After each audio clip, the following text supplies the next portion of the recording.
ఆంధ్రప్రదేశ్లో నేటితో ఆరోగ్యశ్రీ బంద్ కానుంది.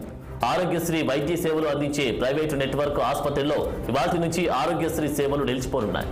చికిత్సల బిల్లు బకాయిలను ప్రభుత్వం చెల్లించకపోవడంతో ఆరోగ్యశ్రీ వైద్య సేవలు నిలిపివేయాలని ప్రైవేటు నెట్వర్క్ ఆసుపత్రుల యాజమాన్యాలు నిర్ణయించినట్టు చెబుతున్నారు. కోవిడ్-19 చికిత్సల బిల్లులతో పాటు 2-3 సంవత్సరాలుగా ఆరోగ్యశ్రీ బిల్లులు చెల్లించకపోవడంతో బకాయిలు చెల్లించాలంటూ ప్రైవేటు నెట్వర్క్ ఆసుపత్రుల యాజమాన్యాలు కోరుతున్నా ప్రభుత్వం పట్టించుకోవడం లేదు. దీంతో వైద్య సేవలను నిలుపుదల చేయాలని నిర్ణయించినట్టు సమాచారం. ఒక తూర్పుగోదావరి జిల్లాలోనే సుమారు 100 కోట్ల మేర బకాయిలు చెల్లించాల్సి ఉందని తెలిసింది.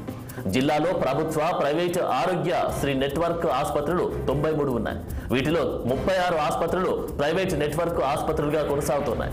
ఈ ఆసుపత్రులన్నింటిలోనూ నేటి నుంచి ఆరోగ్యశ్రీ వైద్య సేవలు నిలిచిపోయే అవకాశం ఉంది. ఇదిలా ఉంటే ఆరోగ్యశ్రీ వైద్య సేవలు నిలిపివేస్తామంటూ జిల్లా ప్రైవేటు నెట్వర్క్ ఆసుపత్రుల యాజమాన్యాల అసోసియేషన్ నుంచి తమకు ఎలాంటి సమాచారం లేదని జిల్లా ఆరోగ్యశ్రీ అధికారి కార్యాలయం వర్గాలు చెబుతున్నాయి. వైసీపీ ప్రభుత్వంలో బిల్లులు చెల్లించకపోవడంతో 5 ఏళ్లలో సుమారుగా 4 సార్లు వైద్య సేవలు బంద్ చేసినట్టు సమాచారం.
ఆంధ్రప్రదేశ్లో నేటితో ఆరోగ్యశ్రీ బంద్ కానుంది.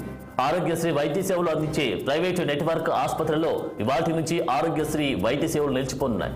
చికిత్సల బిల్లు బకాయిలను ప్రభుత్వం చెల్లించకపోవడంతో ఆరోగ్యశ్రీ వైద్య సేవలను నిలిపివేయాలని ప్రైవేటు నెట్వర్క్ ఆసుపత్రుల యాజమాన్యాలు నిర్ణయించినట్టు చెబుతున్నారు.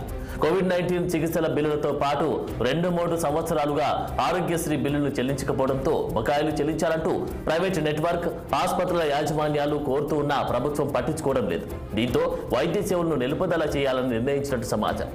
ఒక తూర్పుగోదావరి జిల్లాలోనే సుమారు 100 కోట్ల మేర బకాయిలు చెల్లించాల్సి ఉందని తెలిసింది. జిల్లాలో ప్రభుత్వ ప్రైవేటు ఆరోగ్యశ్రీ నెట్వర్క్ ఆసుపత్రులు 93 ఉన్నాయి. వీటిలో 36 ఆసుపత్రులు ప్రైవేటు నెట్వర్క్ ఆసుపత్రులుగా కొనసాగుతూ ఉన్నాయి. ఈ ఆసుపత్రులన్నింటిలోనూ నేటి నుంచి ఆరోగ్యశ్రీ వైద్య సేవలు నిలిచిపోయే అవకాశం ఉంది.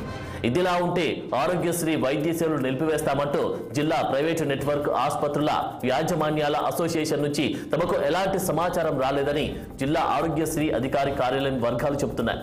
ఇక వైసీపీ ప్రభుత్వంలో బిల్లులు చెల్లించకపోవడంతో 5 ఏళ్లలో సుమారుగా 4 సార్లు వైద్య సేవలు బంద్ చేసినట్టు సమాచారం.